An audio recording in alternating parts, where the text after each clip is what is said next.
नमस्कार। श्री राम उच्च माध्यमिक विद्यालय की ऑनलाइन क्लास में आपका हार्दिक अभिनंदन।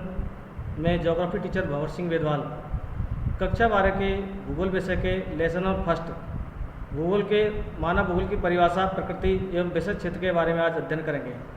तो सबसे पहले तो हमको भूगोल के अर्थ के बारे में पता होना चाहिए कि भूगोल क्या है। भूगोल को अंग्रेजी में ज्योग्राफी कहते हैं। ये ग्रीक भाषा के ज्योग्राफो शब्द से बना है। ज्योग्राफो दो शब्दों से मिलकर बना है, जियो तथा ग्राफी। जियो का अर्थ होता है पृथ्वी और ग्राफो का अर्थ होता है वर्णन, अर्थात ज्योग्राफी का शाब्दिक अर्थ पृथ्वी का वर्णन होता है। ज्योग्राफी शब्द का सबसे पहले प्रयोग यूनानी विद्वान एरिस्टोस्थनीज ने किया, इसलिए एरिस्टोस्थनीज को व्यवस्थित भूगोल का जनक कहा जाता है।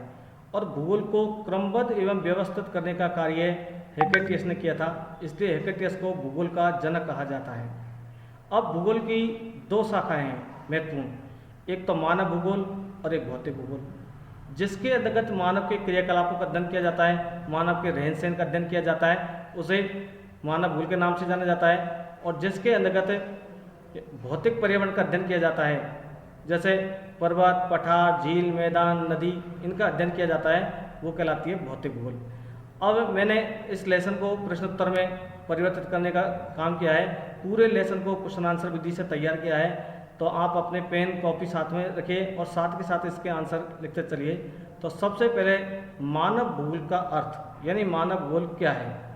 तो मानव भूगोल भूगोल की वह शाखा है जिसमें मानवीय क्रियाओं और वातावरण के पारस्परिक संबंधों का भौगोलिक एवं प्रादेशिक दृष्टिकोण से अध्ययन किया जाता है। अर्थात मानव भूगोल के अंतर्गत मानव क्रियाएं और वातावरण के पारस्परिक संबंधों का अध्ययन भौगोलिक एवं प्रादेशिक दृष्टिकोण से अध्ययन किया जाता है। अथवा मानव भूगोल भूगोल की एक महत्वपूर्ण शाखा है, जिसके अंतर्गत मानव की प्रजातियों एवं जनजातियों के वितरण, सांस्कृतिक भूदृश्य एवं मानव अधिवास कहते हैं बस्तियों को, और मानव की गतिविधियों का भौगोलिक दृष्टिकोण से अध्ययन किया जाता है। तो दोनों परिभाषाओं में आप कौन सी याद कर सकते हैं, लेकिन पहली परिभाषा सही है कि मानव भूगोल भूगोल की वह शाखा है जिसमें मानवीय क्रियाओं और वातावरण के पारस्परिक संबंधों का अध्ययन भौगोलिक एवं प्रादेशिक दृष्टिकोण से किया जाता है। इसी प्रकार से दूसरी है इसकी शाखा है भौतिक भूगोल। ये तो मानव भूगोल थी, अब है भौतिक भूगोल। भौतिक भूगोल भूगोल की वह शाखा है जिसमें भौतिक पर्यावरण का अध्ययन किया जाता है। अर्थात भूगोल की दो शाखाएं हैं, भौतिक भूगोल और मानव भूगोल। भौतिक भूगोल के अंतर्गत भौतिक पर्यावरण का अध्ययन किया जाता है, जैसे पर्वत, पठार, झील, मैदान, नदी, इनका अध्ययन किया जाता है। जबकि मानव भूगोल के अंतर्गत मानव के क्रियाकलाप यानी मनुष्य का और वातावरण का क्या संबंध है, इनका अध्ययन मानव भूगोल के अंतर्गत किया जाता है। तो देखिए इसमें क्वेश्चन दिया गया है कि मानव भूगोल में किन किन तथ्यों का अध्ययन किया जाता है। तो मानव भूगोल में मानवीय तथ्यों, मानव व पर्यावरण के मध्य अंतर संबंध, कृषि, पशुपालन, उद्योग, व्यवसाय, परिवहन एवं संचार का अध्ययन किया जाता है। तो मानव भूगोल का अध्ययन किया जाता है मानवीय तथ्य, मानव व पर्यावरण के मध्य अंतर संबंध, कृषि, पशुपालन, उद्योग, परिवहन एवं संचार का अध्ययन किया जाता है। मानव भूगोल की जो नींव रखने वाले विद्वान हैं, जर्मनी के विद्वान फ्रेडरिक रेटजेल हैं। इन्होंने मानव भूगोल की नींव रखी थी, इसलिए मानव भूगोल का जनक माना जाता है। क्वेश्चन दिया गया है कि मानव भूगोल का जनक कैसे माना जाता है, तो जर्मनी के विद्वान फ्रेडरिक रेटजेल को मानव भूगोल का जनक माना जाता है। इनकी पुस्तक का नाम एंथ्रोपोजियोग्राफी है। फ्रेडरिक रेटजेल की पुस्तक का नाम है एंथ्रोपोजियोग्राफी। हंटिंगटन ने मानव भूगोल के अध्ययन क्षेत्र को दो भागों में बांटा गया है, भौतिक दशाएं और मानवीय अनुक्रियाएं। भौतिक दशाएं और मानवीय अनुक्रियाएं। अब आती है मानव भूगोल की परिभाषा। वैसे तो मानव भूगोल की कई सारी परिभाषाएं, लेकिन इस लेसन के अंतर्गत 4 महत्वपूर्ण परिभाषा दी गई है। इस लेसन में से बोर्ड के अंतर्गत 2 नंबर क्वेश्चन आते हैं, या तो 2 नंबर का एक क्वेश्चन आता है या 1-1 नंबर के 2 क्वेश्चन आते हैं। परिभाषा से संबंधित क्वेश्चन या तो किसी विद्वान का नाम देकर उसकी परिभाषा पूछी जाती है, या परिभाषा लिखकर पूछा जाता है कि किस विद्वान के। जैसे पहली परिभाषा है फ्रेडरिक रेटजेल के अनुसार। फ्रेडरिक रेटजेल ने 2 परिभाषा दी है। फ्रेडरिक रेटजेल के अनुसार मानव भूगोल की परिभाषा, मानव भूगोल मानव समाजों और धरातल के बीच पारस्परिक संबंधों का संश्लेषित अध्ययन है। मानव भूगोल मानव समाजों और धरातल के बीच संबंधों का संश्लेषित अध्ययन है। ये पहली परिभाषा है।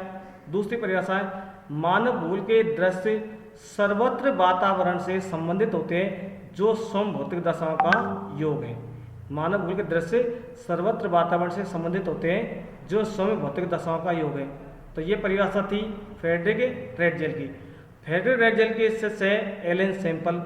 एलन सैंपल ने परिभाषा दी है कि मानव भूगोल चंचल मानव और अस्थायी पृथ्वी के पारस्परिक परिवर्तनशील संबंधों का अध्ययन है।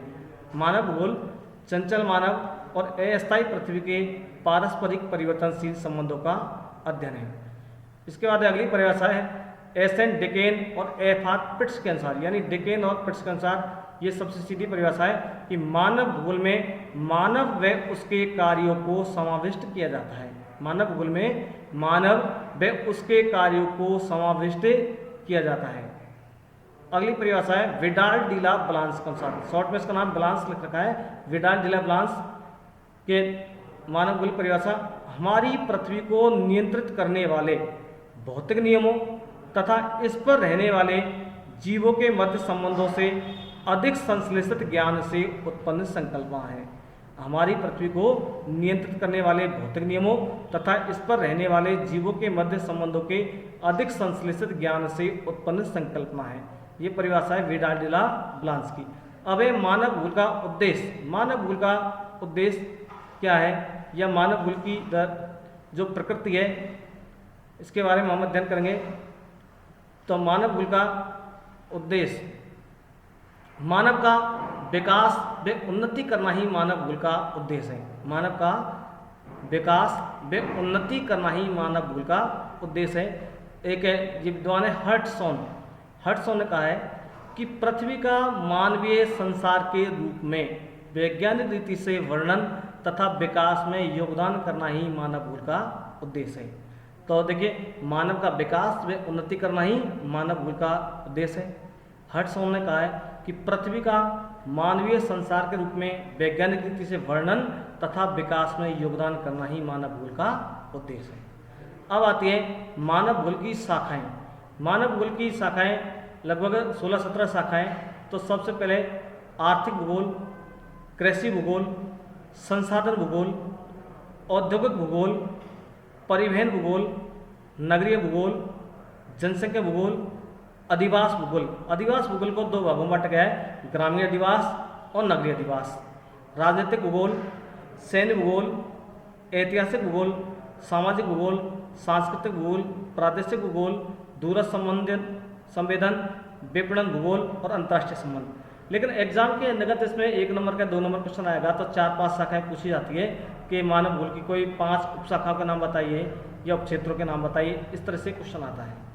अब है मानव भूगोल की प्रकृति। तो मानव भूगोल की क्या प्रकृति है कि पृथ्वी पर जो भी मानव निर्मित दृश्य दिखाई देते हैं, मानव निर्मित दृश्य यानी कि जिनका निर्माण मनुष्य ने किया है, जैसे कोई बिल्डिंग है या कारखाने, उद्योग धंधे हैं, जिनका निर्माण मनुष्य ने किया वो कहलाते हैं मानव निर्मित दृश्य। तो पृथ्वी पर जो भी मानव निर्मित दृश्य दिखाई देते हैं उनका अध्ययन मानव भूगोल के अंतर्गत किया जाता है। तथा मानवीय क्रियाकलापों का विकास कब, कहाँ व कैसे हुआ आदि प्रश्नों का भौगोलिक एवं प्रादेशिक दृष्टिकोण से अध्ययन किया जाता है। तो देखिए ये मानव भूगोल के जो प्रकृति है इसको 2 भागों में बांटा गया है कि पृथ्वी पर जो भी मानव निर्मित दृश्य दिखाई देते हैं उन सभी का अध्ययन मानव भूगोल के अंतर्गत आता है। तथा मानवीय क्रियाकलापों का विकास कहाँ, कब व कैसे हुआ आदि प्रश्नों को भौगोलिक दृष्टिकोण से प्रस्तुत करना मानव भूगोल की प्रकृति को प्रकट करता है।